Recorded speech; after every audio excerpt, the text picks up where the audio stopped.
Um rei que sempre foi fiel a Deus, uma doença mortal inesperada, a visita de um profeta e um milagre divino. Essa é uma das mais belas histórias bíblicas. Seja bem-vindo ao Bíblia em Cores. O rei estava à beira da morte. A sentença viera direto da boca do profeta Isaías: põe em ordem a tua casa, porque morrerás. Ezequias ouviu, mas não aceitou. Em vez de se desesperar, ele virou o rosto para a parede e orou, chorou, clamou, e naquele instante o céu se curvou sobre a terra, porque quando a voz da oração sobe, o curso do destino pode mudar. Essa é a história de quando Deus ouviu e voltou atrás. Jerusalém estava em silêncio, não o silêncio da paz, mas o silêncio pesado do medo. Os muros que antes protegiam, agora pareciam sufocar. O trono estava ocupado, mas o rei estava à beira da morte. Ezequias, o homem que restaurara o culto, que quebrara os ídolos, que confiara no Senhor quando os exércitos da Assíria cercaram a cidade, agora se encontrava deitado em sua cama, com a vida por um fio. O profeta Isaías entra, não com esperança, não com cura, mas com uma sentença. Assim diz o Senhor: põe em ordem a tua casa, porque morrerás e não viverás. Não havia margem para dúvida, nenhuma vírgula de esperança. A sentença vinha do alto, era o próprio Deus que falava. Quem ousaria contestar? Ezequias podia ter aceitado, podia ter cruzado os braços, fechado os olhos e esperado pelo fim. Mas não. Algo dentro dele se recusou a ceder. Talvez fosse o mesmo espírito que anos antes havia resistido ao cerco do rei da Assíria. Talvez fosse a memória dos feitos de Deus em sua vida. Ou talvez fosse simplesmente fé. Fé de que Deus ainda ouve. Fé de que nem mesmo uma sentença divina é final quando o coração se quebra diante do trono. Naquele momento, o rei virou o rosto para a parede, não para se esconder, mas para se isolar de tudo e todos, até mesmo do profeta. Porque há orações que não precisam de plateia. Ezequias chorou, não como quem perdeu, mas como quem clama ao único que pode reescrever histórias. Ele não argumentou com força, não debateu com lógica, apenas abriu o coração. Lembra-te, Senhor, de como andei diante de ti com fidelidade e integridade. Foi um clamor direto, simples, humano, verdadeiro, e foi o suficiente. Isaías ainda estava no pátio quando a resposta veio. O mesmo Deus que havia falado, morrerás, agora diz: volta e dize a Ezequias: assim diz o Senhor, ouvi a tua oração, vi as tuas lágrimas, eis que acrescentarei aos teus dias 15 anos. Sim, Deus mudou de ideia. O céu se moveu. O tempo foi estendido. Porque existe algo mais poderoso que o decreto. A oração sincera. Aquela que vem das profundezas, não das aparências.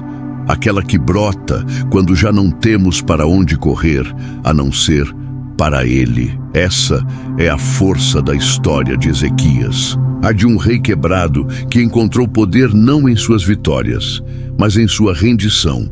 E de um Deus que, mesmo sendo soberano, se inclina para ouvir os que o buscam com todo o coração. O quarto ainda era o mesmo. As paredes, o leito, a febre que queimava o corpo de Ezequias, tudo igual. Mas algo invisível havia mudado. Porque agora o céu estava ouvindo. O clamor de um homem quebrado atravessara os portões eternos. E isso muda tudo. Não foi uma oração longa, não foi um discurso elaborado, foi um grito silencioso acompanhado de lágrimas. Ezequias não buscava convencer Deus com argumentos. Ele buscava alcançar o coração de Deus com sinceridade. E é exatamente aí que muitos se confundem. Pensamos que precisamos das palavras certas, da postura perfeita, de uma fé impecável. Mas Deus não se impressiona com performance. Ele se move por verdade. Ezequias vira o rosto para a parede. Uma simples atitude, mas cheia de significado. Ele se desconecta do mundo. Desliga os sons, os conselhos, até a presença do profeta. Porque há orações que só podem ser feitas no secreto. Lugares onde só cabem dois, o homem e o seu Deus. Lembra-te, Senhor. É assim que começa. Não com exigências, mas com lembrança. Como quem diz, eu conheço o teu caráter. Sei quem tu és e sei que tu me conheces também. Não é arrogância, é intimidade. É alguém que caminhou com Deus por anos e agora clama por misericórdia não com base no merecimento, mas na aliança. E o milagre acontece antes mesmo da resposta chegar. Porque o verdadeiro milagre não é o prolongamento da vida, é o céu responder, é Deus se inclinar, é o Altíssimo entronizado sobre os querubins ouvir a súplica de um rei mortal. Isaías não havia nem saído do pátio quando a voz de Deus o interrompe. Volta! Essa é uma das cenas mais lindas da Bíblia. O profeta que veio anunciar a morte volta com a vida. Ezequias não sabia ainda. Continuava deitado, fraco, com o rosto molhado de choro. Mas o céu já havia decretado. Ouvi tua oração, vi tuas lágrimas. Te darei mais 15 anos. Amigo, você tem ideia do que isso significa? Um decreto divino foi revertido. A sentença foi revogada, porque alguém orou, porque alguém chorou com fé, porque alguém teve coragem de clamar, mesmo quando tudo dizia, acabou. Essa é a força da oração. Não de qualquer oração, mas da oração que rompe o céu.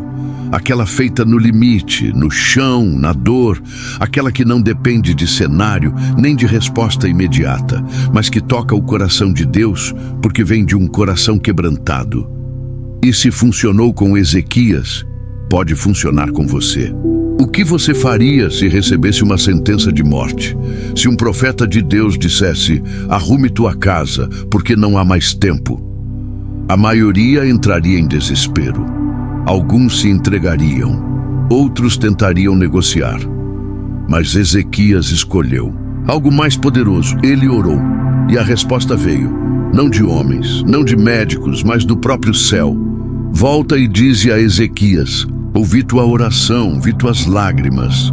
O mesmo Deus que disse, vais morrer, agora diz, te darei mais 15 anos. E aqui está o mistério que nos faz tremer e ao mesmo tempo nos enche de esperança.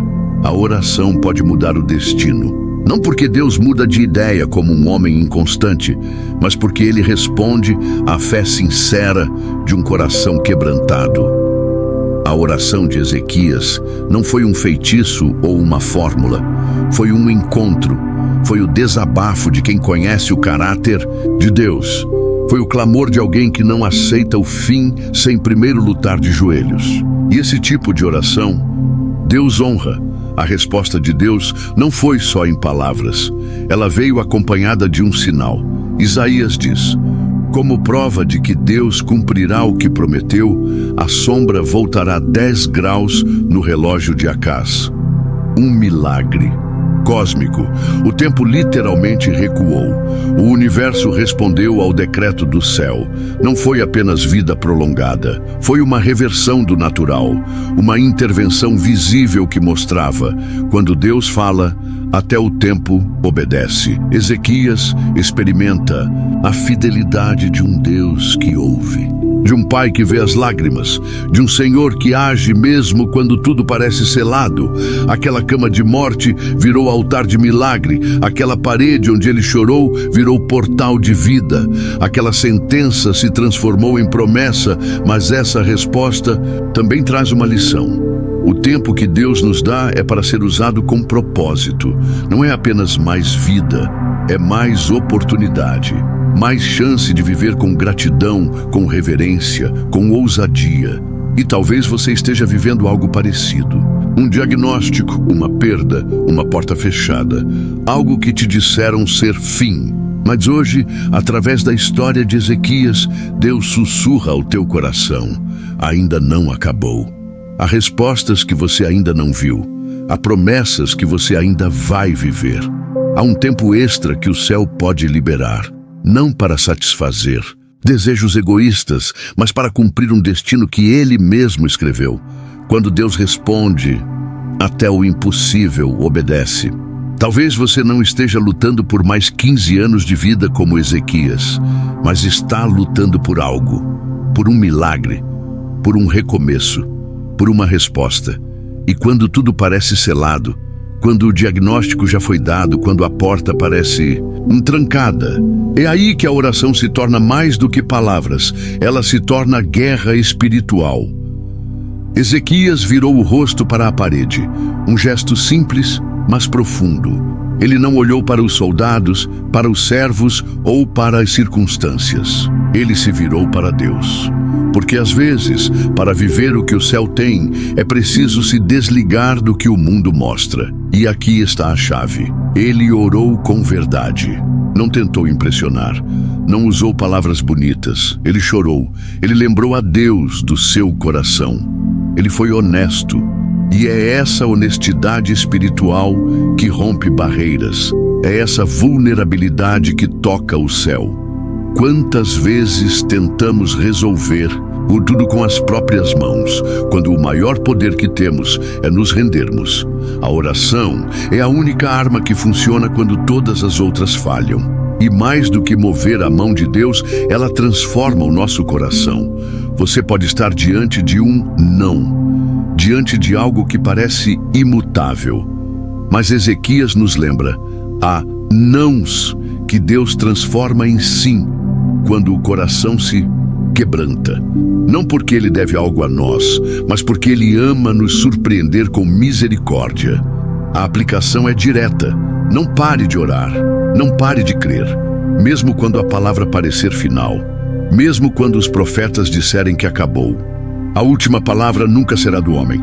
Ela pertence a Deus. E a oração é mais do que um pedido, é um ato de confiança, é dizer, eu sei quem tu és, mesmo quando não entendo o que estás fazendo. É nesse lugar de fé crua, de lágrimas sinceras e dependência total, que o céu se inclina. A pergunta que fica é, o que você está fazendo com o tempo que Deus já te deu? Porque cada dia, cada fôlego, cada oportunidade é uma chance de viver com propósito, de fazer valer, de marcar essa geração com fé, com amor, com coragem. Não espere uma sentença para começar a orar com intensidade. Não espere a urgência para buscar com profundidade. Comece hoje, porque se a oração mudou o destino de um rei, pode mudar o seu também. Ezequias viveu porque orou. A sentença mudou porque Deus ouviu. E você? Já entregou sua dor a Ele? Já clamou de verdade? Compartilhe nos comentários o que você espera ver Deus fazer na sua vida. Curta, se inscreva e ative o sininho. Aqui no Bíblia em Cores, cada história é uma ponte entre a palavra e o seu coração. Até o próximo vídeo. Se a história de Ezequias nos ensina que a oração pode mudar destinos, a de Daniel revela que ela também nos sustenta em meio ao impossível. Quando Daniel foi lançado na cova dos leões, ele não tinha garantias, só fé. Assim como Ezequias, ele confiou no caráter de Deus mesmo diante da morte. Se essa mensagem falou com você, assista agora, Daniel na cova dos leões. Quando Deus é tudo o que você tem. E descubra como a fidelidade pode abrir caminhos no meio do caos.